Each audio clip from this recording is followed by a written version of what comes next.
और deputy CM Manish Sisodia MCD election को लेकर प्रेस कॉन्फ्रेंस कर रहे हैं। क्या कुछ कह रहे हैं, सुनिए। आपको बीजेपी को मौका देके देखा, दिल्ली के लोगों ने बीजेपी को, वहां काम आपसे किया नहीं। और जब 15 साल बाद जनता आपको हटाने का मन बना चुकी है और अरविंद केजरीवाल जी को एमसीडी में देखना चाहती है, एमसीडी में भी केजरीवाल का नारा लगा रही है, तो फिर आप हाय रे, मर गए रे, केजरीवाल ने पैसे नहीं दिए रे, दिल्ली सरकार ने पैसे नहीं दिए रे, पैसे नहीं मिले रे, पैसे नहीं मिले रे, तनख्वाह नहीं मिली रही। अरे आपका लोगों ने भ्रष्टाचार इतना कर रखा है, पैसे कहाँ से आएंगे? आपके पास पैसे बचेंगे कहाँ से?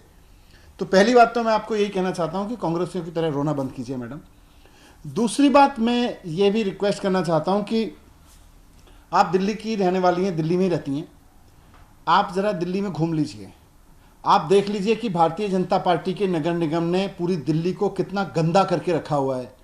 हर गली कूचे को कितना गंदगी फैला के रखा हुआ है, कितना कूड़ा फैला के रखा हुआ है आपके नगर निगम ने। भ्रष्टाचार कितना फैला के रखा हुआ है और कितना कूड़ा फैला के रखा हुआ है। अगर हिम्मत है तो चुनाव का सामना करके दिखाओ। दिल्ली की जनता इस बार आपको 10 सीट भी दे दे तो बहुत बड़ी चीज़ है। आपको भी इस बात का पता है कि इस बार दिल्ली की जनता भारतीय जनता पार्टी को नगर निगम में 10 सीट भी नहीं देने वाली है, इसीलिए आप चुनाव से भाग रहे हो। तो दूसरी चीज मैं कहना चाहता हूं, चुनाव से भागो मत। हिम्मत है तो चुनाव लड़के दिखाओ। ये चुनाव आयोग को धमका के, चुनाव आयोग को ऊपर दबाव बना के आपने जो चुनाव टालने की कोशिश की है, उसको रुकवाया है, ये ठीक नहीं है। लोकतंत्र में राजनीतिक पार्टी के पास सबसे बड़ी ताकत चुनाव होता है। अगर आपको लग रहा है कि आपकी पार्टी में जीतने का दम है, अगर आपको लग रहा है कि भारतीय जनता पार्टी लोगों की पसंद है, तो फिर चुनाव से भाग क्यों रहे हैं? डर के क्यों भाग रहे हैं? चुनाव से लड़िए ना। चुनाव होने दीजिए तय समय सीमा पे। चुनाव आयोग को धमका के आपने चुनाव रुकवा दिया और फिर कह रहे हैं हम तो जीते हुए लोग हैं।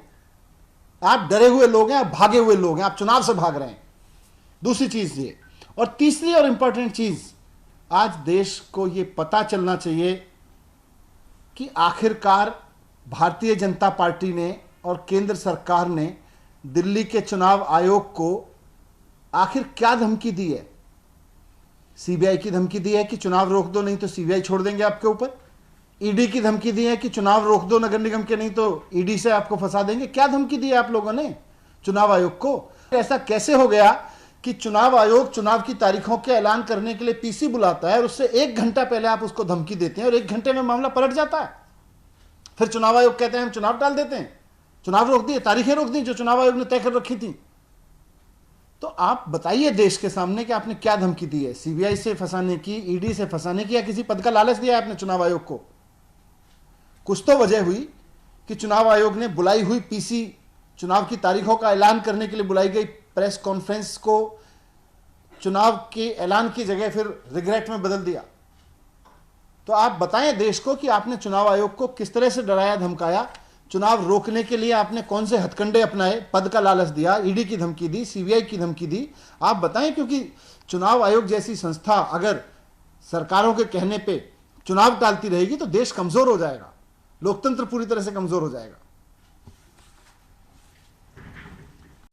खबरों के निष्पक्ष विश्लेषण के लिए सब्सक्राइब करें Jantantra TV and press the bell icon. Never miss any update.